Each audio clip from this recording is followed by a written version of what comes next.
The cameras were rolling. The applause sign blinked red. The lights bathed the stage in gold. But what happened next would never make it to broadcast, because in less than 7 minutes, Senator John Kennedy would remove his microphone, step off a nationally televised stage, and vanish behind the velvet curtain without saying a word. The host stood frozen in front of millions, blinking into the lens, trying to force a chuckle that didn't come. The internet would explode hours later. But what nobody knew in that moment, what not even the producers suspected, was that it all started long before the lights went up. It began in a quiet dressing room, with a coffee, a handshake, and a smile that meant absolutely nothing. Earlier that evening, John Kennedy had arrived at the studio 30 minutes early. He shook every hand, greeted the staff with that southern drawl and warm twinkle he was known for. A stagehand offered him tea, which he politely declined. Instead, he sat calmly in the green room, reviewing nothing, because he didn't need to prepare for honesty.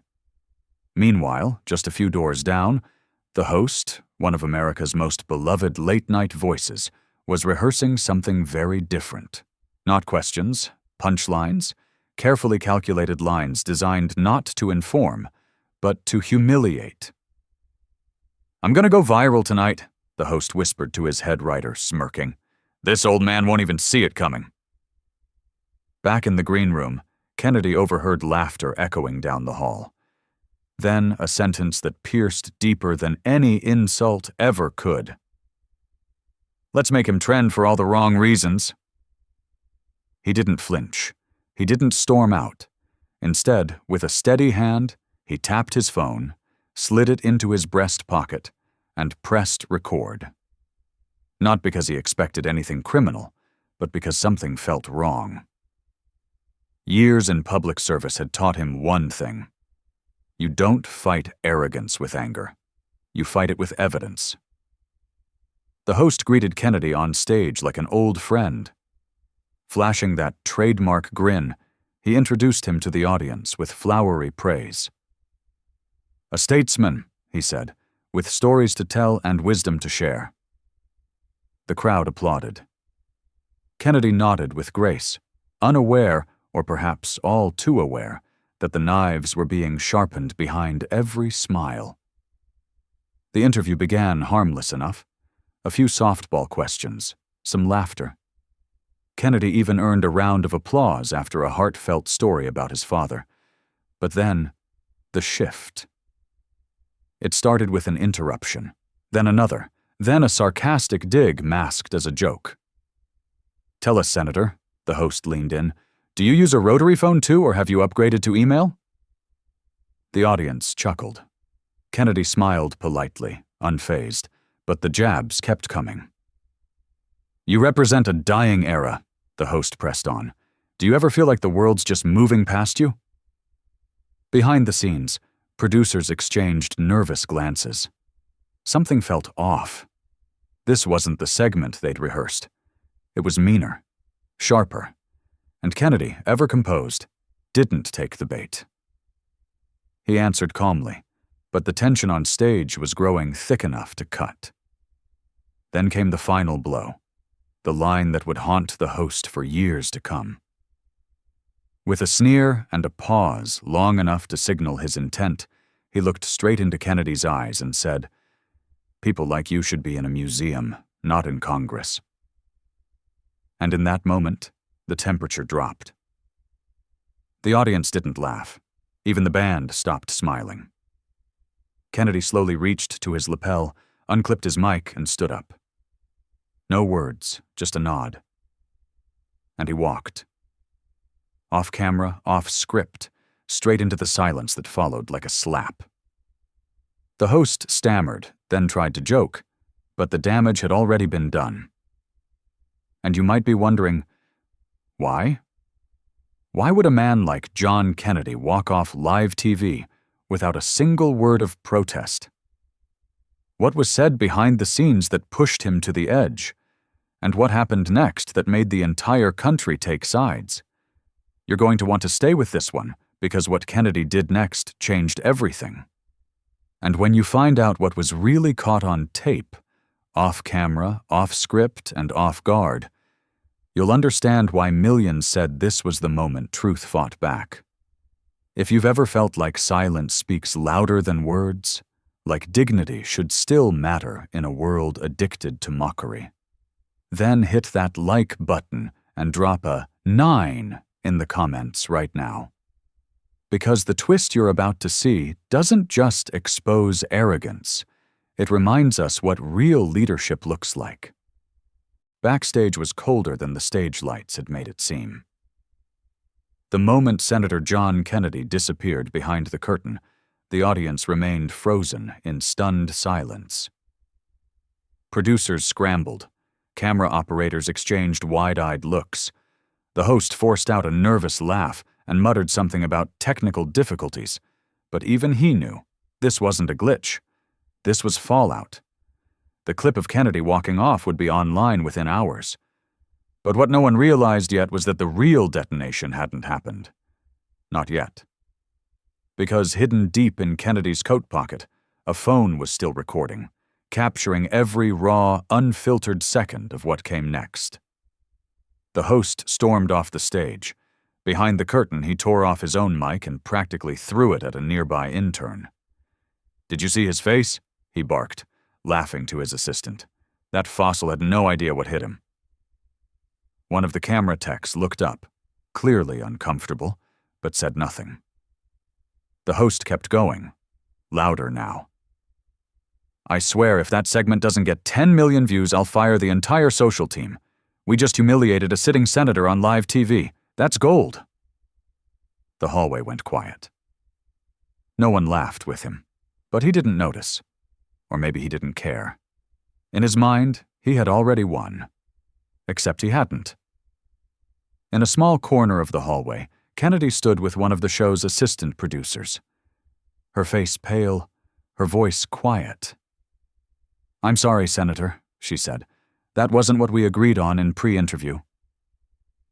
Kennedy looked at her, not with anger, but with something colder. Disappointment. "I expected questions," he said simply, "not theater." He tapped his phone and stopped the recording. "Don't worry," he added, his voice calm. "I've got what I need." He walked out of the building alone. No security, no publicist, just a quiet figure in a navy blue suit and a steady stride. He didn't call his team. He didn't call the network. He called Sarah. Sarah, a 24-year-old media consultant from Baton Rouge, had worked with Kennedy on digital campaigns. She picked up on the second ring. "Senator?" she asked. "Are you all right?" Kennedy didn't answer the question. He just said, "I need your help uploading a file." Tonight. An hour later, Sarah was sitting in her apartment, laptop glowing, her hands shaking slightly as she watched the footage Kennedy had sent. The host's voice was unmistakable. His laughter, the insults, the gloating, it was all there, recorded clearly, undeniably. Sarah didn't say a word. She just clipped the video, added a one-line caption, and posted it. This is what happened after the cameras stopped rolling. Within 10 minutes, it hit 100,000 views. Within an hour, it was trending worldwide. The internet exploded. People weren't just angry, they were furious. This wasn't politics. This was character. Viewers across the spectrum came together, not because they agreed with Kennedy's policies, but because they saw what was real. They saw a man get ambushed, stay calm, and walk away with dignity, while another man cackled in the shadows, drunk on his own power. Comments poured in. "I don't care what side you're on, that was wrong. Kennedy handled that like a legend. This is why people don't trust the media." News outlets scrambled. Some tried to defend the host. Others called it a devastating lapse in judgment. But the truth had already taken root. You can't unhear what's been recorded. You can't unsee someone for who they really are. And as the clip went viral, something even more unexpected happened. Former staffers of the show, people who had signed NDAs, people who had stayed silent, started posting their own stories, tales of manipulation, bullying, manufactured drama disguised as dialogue. The host who had once been the face of thoughtful comedy was now the villain in a very public unraveling. He released a carefully crafted apology video 2 days later. But the damage was irreversible. The network suspended him indefinitely. Advertisers pulled out. His tour dates were quietly canceled. A man who had built his brand on clever takedowns had finally taken down himself. And Senator John Kennedy? He didn't tweet, he didn't gloat, he didn't do a single interview. He just issued a one-line statement through his office. Dignity doesn't require applause. That sentence was printed on T-shirts by the end of the week. But we're not done yet. What Kennedy did next, away from the cameras, away from the trending tabs, is the part that no one saw coming. It's the part that turns this story from a scandal into a legacy. And if you think walking off was the peak of this moment, you'll want to stay for what's coming next. Because what Kennedy chose to do with the aftermath is what truly makes this story unforgettable. 3 days had passed since Senator John Kennedy walked off that stage, and the world still hadn't stopped talking. The video had surpassed 28 million views. The talk show host's name was now synonymous with betrayal. But while the internet raged and headlines churned, Kennedy remained silent. No press conferences, no interviews, no fiery posts, just silence. Calm, deliberate, and strangely powerful. Because unlike the host, Kennedy understood something deeper. The true weight of a moment isn't found in how loud you react, but in how wisely you respond. At 6:42 a.m. on the 4th morning, Kennedy stepped into a quiet community center in Baton Rouge. No cameras, no fanfare, just rows of chairs and the smell of coffee already brewing in the back. The room slowly filled with people. Not reporters, not influencers, but locals, nurses, retirees, students, people who had emailed, messaged, or written to Kennedy since the incident. They hadn't come for gossip. They came because something about the way he walked off that stage had struck a chord inside them. They didn't just want justice. They wanted to understand what dignity looks like when the world strips it away. Kennedy stepped up to the front of the room, wearing no tie, and a soft expression that balanced strength with vulnerability. He didn't stand at a podium. He didn't carry notes. He just looked at the people in front of him, took a breath, and said, "I didn't walk off because I was offended. I walked off because I refused to be used." The room was silent. He continued, "There's a difference between being challenged and being manipulated. I'm happy to be disagreed with. I am not okay with being turned into a punchline for profit." A woman in the front row raised her hand. She was a high school teacher, maybe mid-40s, with tired eyes and a notebook in her lap. "How did you stay calm?" she asked. "I don't think I could have." Kennedy nodded slowly, then said something no one expected. "Because I've seen worse. I've sat with mothers whose sons never came home. I've stood in hospital rooms where no words can fix the pain. A man with a microphone can't shake me, not when I've looked real sorrow in the eye." That line broke something open in the room. Not applause, just an inhale. The kind of inhale that happens when a room starts to heal. Then came the most unexpected part of the morning. Kennedy reached into his pocket and pulled out the original phone.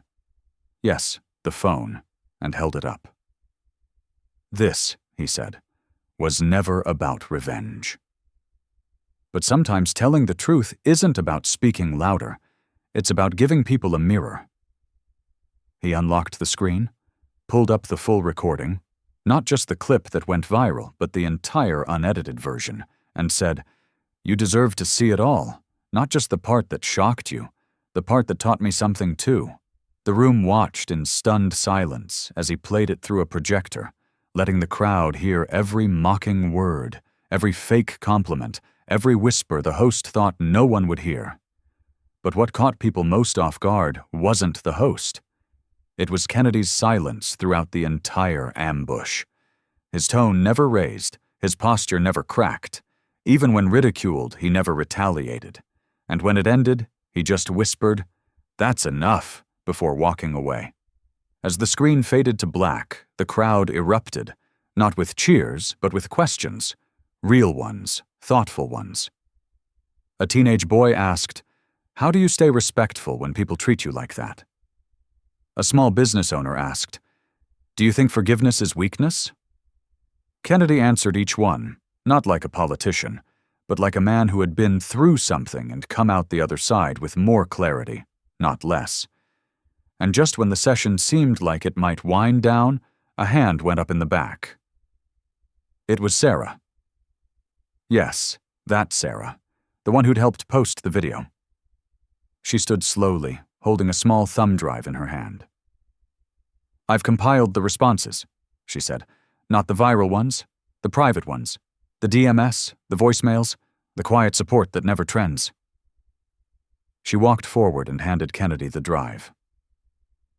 There are over 4,000 messages on here, from nurses, from students, from single parents, people who said you reminded them that dignity isn't dead, that silence doesn't mean surrender, that kindness isn't weakness. Kennedy didn't speak for a moment. He just nodded, and quietly placed the drive in his coat pocket, next to the phone that had started it all. He looked around the room, his voice softer now. "You know," he said, "it's easy to go viral for being loud. But if you're lucky, you get remembered for being still, for choosing grace when you could have thrown fire." Then he smiled. "And if anyone tells you that walking away is giving up, just remember who's still standing." The room didn't cheer. They stood, one by one, in complete silence. Not because they were told to, but because they had witnessed something rare, a moment where power didn't shout. It stood still. And that silence? It echoed louder than any applause ever could. That night, long after the chairs had been folded and the community center lights dimmed, John Kennedy sat alone in his office. The hum of an old desk fan filled the silence as he stared at the thumb drive Sarah had handed him hours earlier. He hadn't opened it yet. He didn't need to, not immediately. What mattered more was what it represented. Not just support, but evidence. Not just sympathy, but solidarity. The messages stored inside weren't about going viral. They were about something much rarer in today's world. People seeing themselves in the dignity of someone else.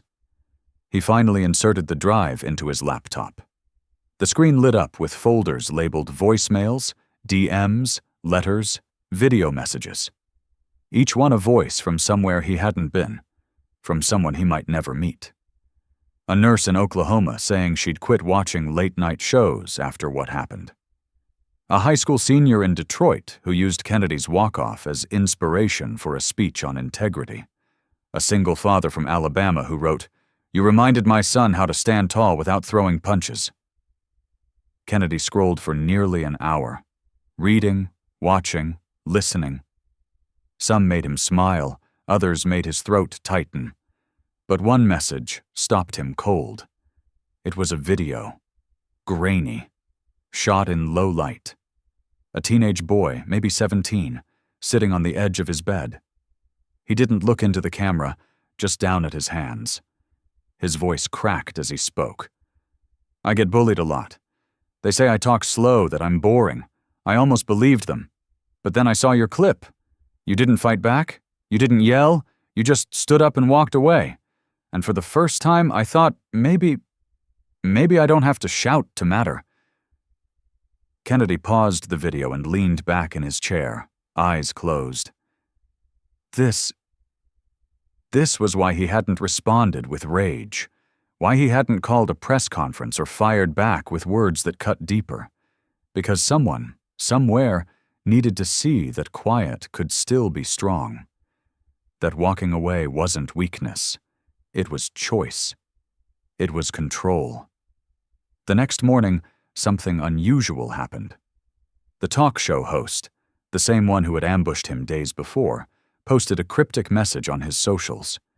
It read, "I thought I knew what power looked like." I was wrong. There was no selfie, no fancy backdrop, just black text on a white screen.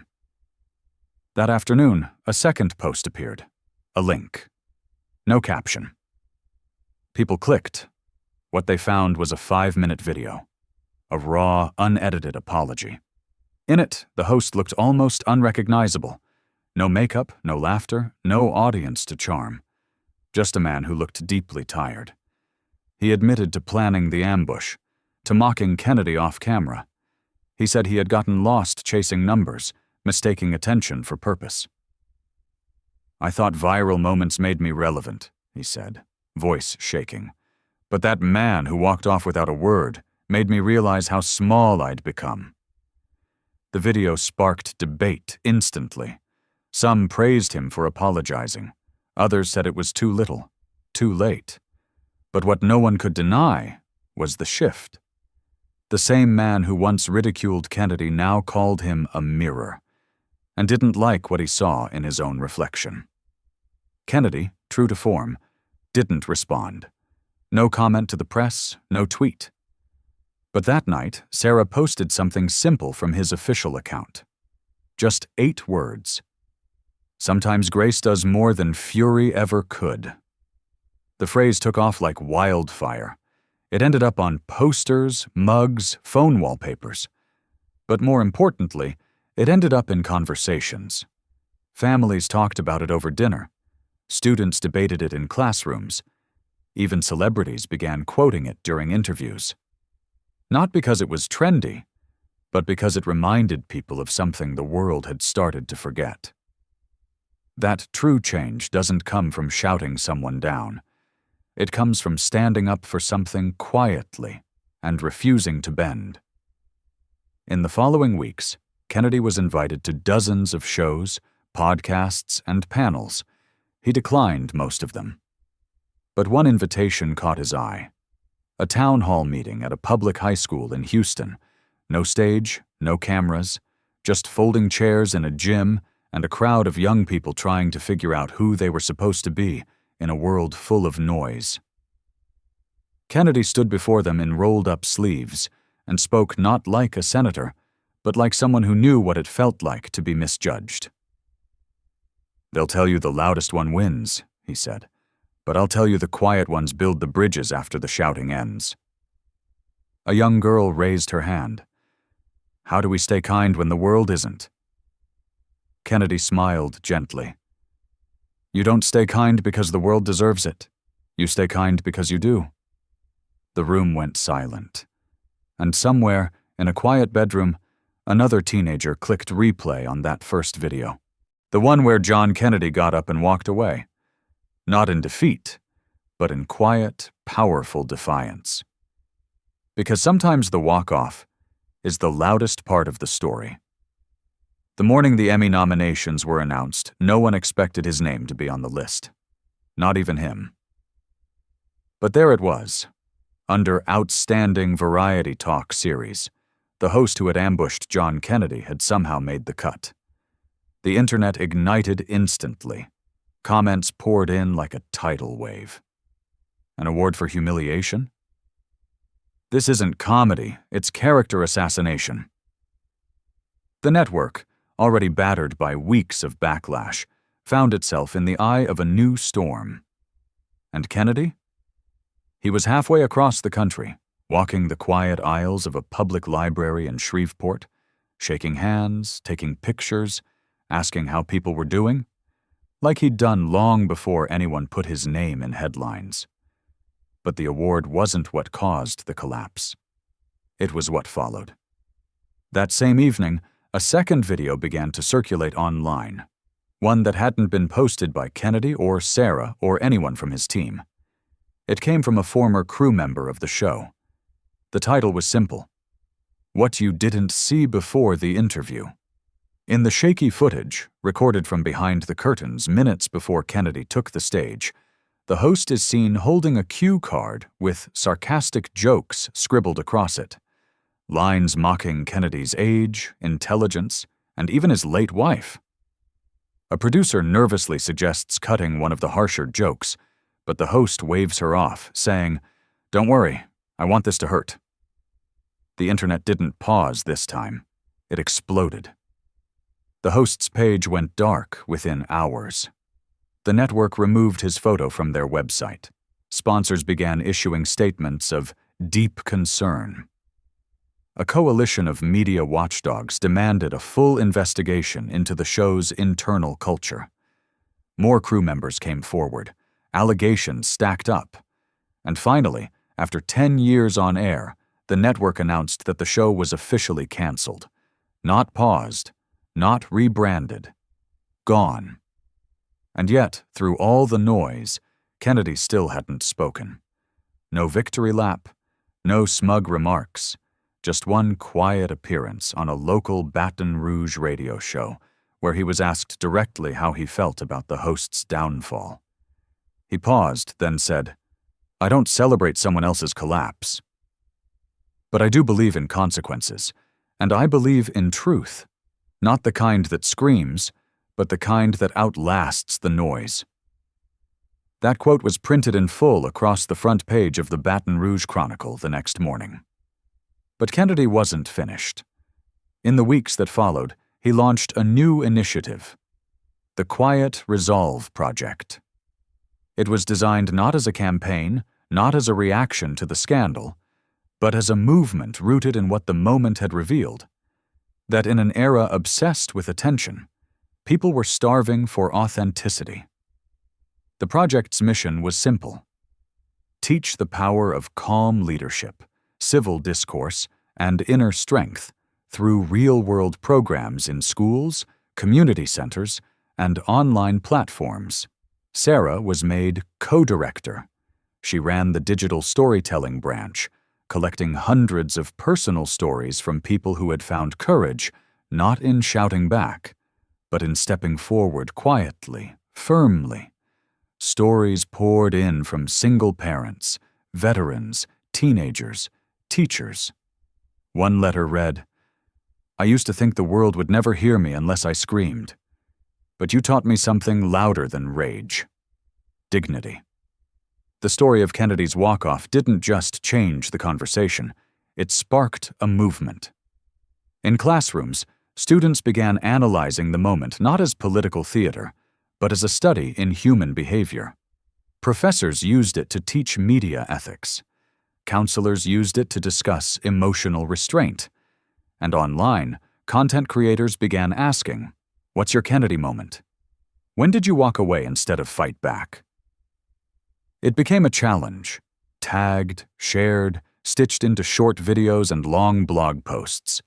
A culture tired of outrage had found a new language: stillness.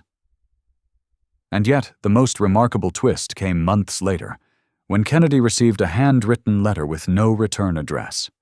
Inside, just one sentence: "I watched you walk away. It made me stop running." There was no signature. He kept that letter folded neatly in his wallet, next to a faded photo of his wife. And every now and then, when the world got loud again, he'd pull it out, reread it slowly, and remind himself that not every battle is won with noise. Some are won with a whisper, some are won when you let the world talk and choose not to answer, and some are won the moment you rise from your seat, steady your hands, and walk away. Not because you're weak, but because you've already won something no one can take from you: yourself. It was a rainy afternoon in Washington when Senator John Kennedy stood in front of a group of high school students visiting the Capitol. They had come expecting a tour, maybe a few handshakes, certainly a photo op. What they didn't expect was for Kennedy himself to walk in, umbrella dripping, suit slightly wrinkled, and take a seat among them like he was just another guest. No cameras, no entourage, just a man with a story that had already traveled the world. yet still had one more lesson to teach. He cleared his throat softly, not to command attention, but to earn it. "I know most of you didn't grow up watching my interviews," he said, his voice calm and low. "And that's probably a good thing. But a few months ago, something happened to me. Something unexpected. A man tried to use me for entertainment, not because I did something wrong, but because he thought it would get clicks." The students leaned in. Some knew the story. Others had only seen the viral clips in passing. But all of them could feel something different in the way Kennedy spoke. It wasn't rehearsed. It wasn't filtered. It was real. "I didn't yell," he continued. "Didn't throw a punch. I just stood up, took off my mic, and walked away. Not because I was weak, but because I wanted to show the world, especially young people like you, that power doesn't always raise its voice." A girl in the back raised her hand. "Were you scared?" she asked. Kennedy smiled gently. "Of course. Not of him, but of what comes after silence. The moment you leave the stage, you can't control the narrative. People fill in the blanks with whatever they want. And that's terrifying if your ego needs defending. But if your values are clear, it's actually a kind of freedom." The rain pattered harder against the windows. No one checked their phones. No one whispered. They just listened. "One of you will be mocked," he said, "for being too quiet, too weird, too honest. And when it happens, you'll feel that pull, like you need to fight back, prove yourself, clap louder than the one mocking you." He paused.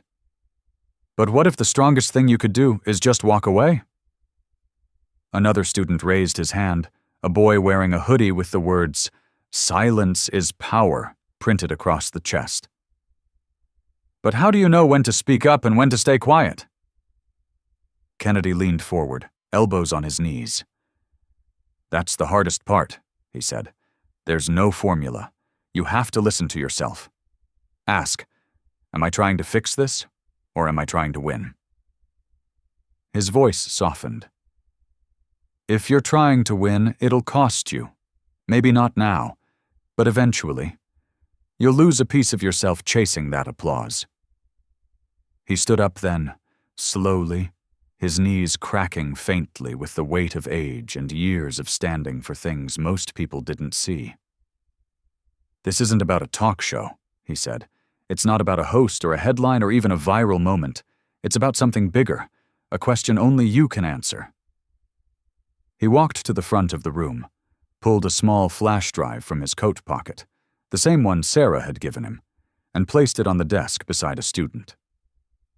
"This," he said, "holds every message I got after that night.